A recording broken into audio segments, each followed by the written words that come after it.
अस्सलाम वालेकुम, welcome back to my channel Aisha's cake delight. आज हम बनाएंगे ट्रेंडिंग लाइटिंग स्पेसर केक। यहाँ पर मैंने एक नया फ्लेवर बनाया है, जिसे देखने के लिए आप एंड तक वीडियो को ज़रूर देखें। चैनल पर नए हैं तो चैनल को सब्सक्राइब करें और बेल आइकन को भी ज़रूर दबाएं। अगर वीडियो पसंद आती है तो लाइक और शेयर भी ज़रूर करें। चलिए बनाते हैं आज एक नया फ्लेवर। इस केक को बनाने के लिए मैंने आधा किलो प्रीमिक्स लिया है।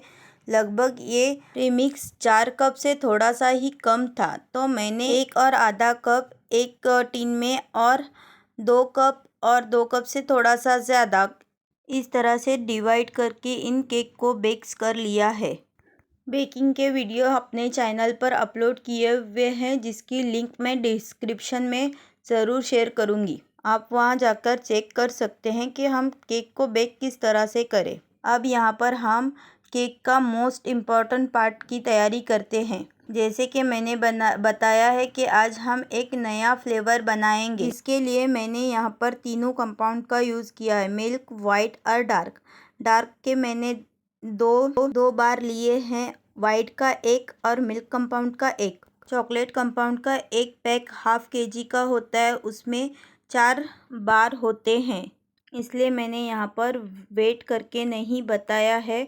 ये मेरा हाफ केजी पूरा चॉकलेट हो गया है। इस तरह से कट करने की वजह से चॉकलेट जल्दी से मेल्ट होता है और इसको आज मैंने ओवन में ही मेल्ट किया है।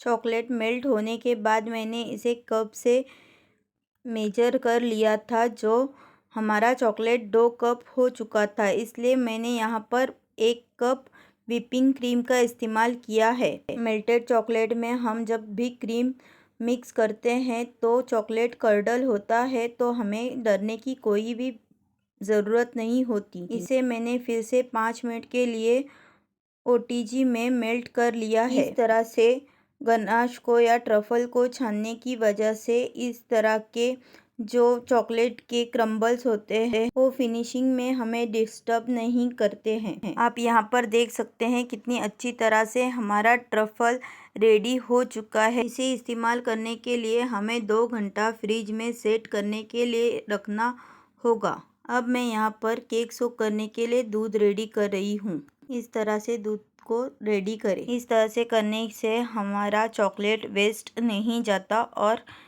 आज के केक का सेकेंड इम्पोर्टेंट पार्ट, इसे हेज़लनट कहते हैं। ये कोई काबुली चना नहीं है, ये एक नट है जो बहुत महंगा मिलता है। हमारे यहाँ मिलता भी नहीं है, मैंने इसे ऑनलाइन परचेस किया है। मैंने यहाँ पर इस केक को 2 पार्ट में डिवाइड किया है। नीचे वाले केक को हमने डच ट्रफल में बनाया है और ऊपर वाले केक को हमने फुल ट्रफल में बनाया है। मैंने यहाँ पर एक ही केक में 2 फ्लेवर को बनाकर, इस तरह के नए केक के ऑर्डर्स तो हमें बहुत कम आते हैं, पर मैं हमेशा अपने घर के लिए कुछ नया करने की कोशिश करती हूँ। इसलिए मैंने यहाँ पर डच क्रीम में भी केक को बनाया है और फुल ट्रफल में भी बनाया है, क्योंकि जब भी हम कस्टमर को कुछ नया देने की कोशिश करते हैं तो हमें भी पता होना चाहिए कि इन केक को हमें कितना चार्ज करना चाहिए। इन्हें तो कस्टमाइज फ्लेवर कहा जाता है। इस तरह से फर्स्ट लेयर को सोकिंग और क्रीम की लेयरिंग करने के बाद मैंने यहाँ पर फिर से थोड़ा सा ट्रफल इस्तेमाल किया है। इस पर मैंने रोस्टेड आलमंड और रोस्टेड वॉलनट को भी लगाया है। सेकेंड लेयर पर भी मैंने सेम तरीके से ही क्रीम को लगाया है। वॉलनट और हेज़लनट का टेस्ट ज़्यादा डिफरेंट नहीं है, तो हम वो हेज़लनट की जगह पर वॉलनट का भी इस्तेमाल कर सकते हैं। मैंने भी हेज़लनट इसीलिए मंगाया था कि हमें एक नई आइडिया भी मिल जाएगी और उसका टेस्ट वगैरह भी समझ आएगा। सीखने से ही और मालूमात हमें हासिल होती है। ये केक एक एडवांस फ्लेवर का केक है।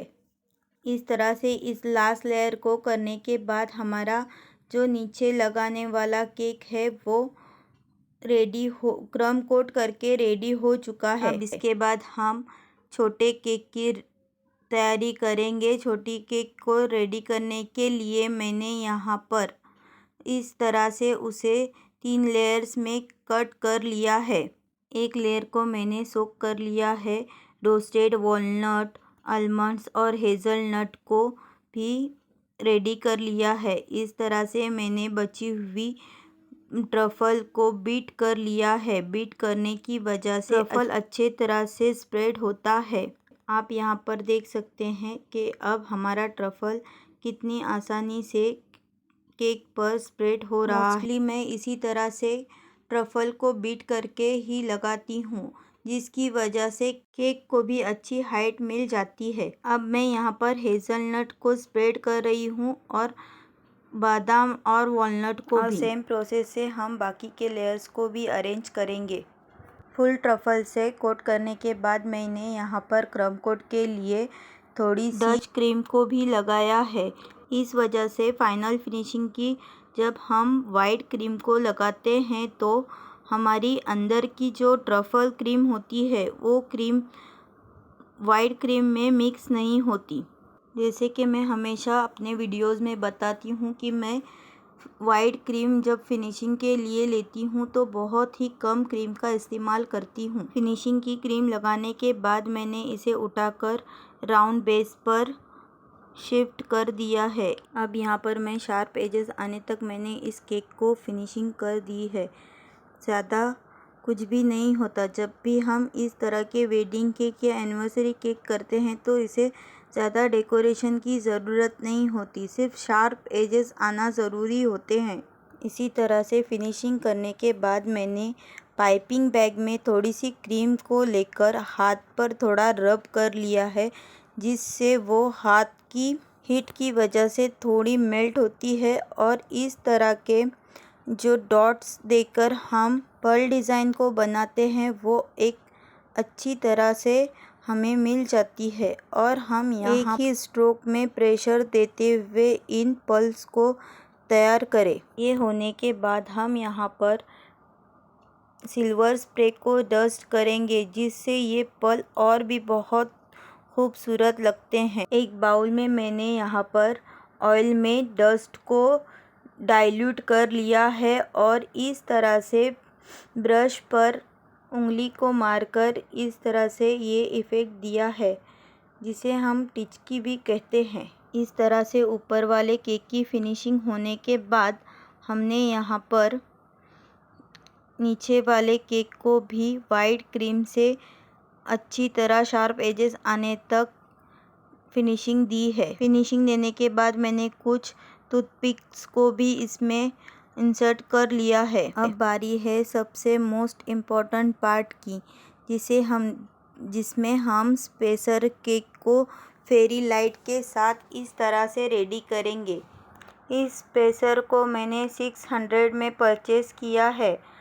इस केक को मैंने खुद के ही बर्थडे पर बनाया था और मुझे इस तरह के बर्थडे केक पहले से ही बहुत पसंद है, पर कभी भी मैं इन्हें लेना अफोर्ड नहीं कर पाती थी। पर आज मैं खुद के लिए जो चाहे वो केक बना पाती हूँ। मैंने यहाँ पर इस तरह से पहले बेस को भी रखकर ट्राई किया था, पर वो मुझे कुछ ठीक नहीं लगा, इसीलिए मैंने फिर डायरेक्ट केक पर ही स्पेसर को सेट कर दिया था। इस तरह के केक कस्टमर को डिलीवरी करने के लिए हमें 2 बॉक्सेस में इन्हें पैक करके देना होता है और यहाँ पर हमें स्पेसर को भी अलग से पैक करके देना होता है। यहाँ पर मैंने स्पेसर और इस तरह से घर पर ही इसकी डेकोरेशन करके ट्राई की थी और पार्टी 2 बॉक्सेस में पैक करके मैंने पार्टी वेन्यू में इसे ले जाया था। अगर आपको मेरी वीडियोस पसंद आते हैं तो लाइक और शेयर ज़रूर करें। Thanks for watching. अल्लाह हाफिज़।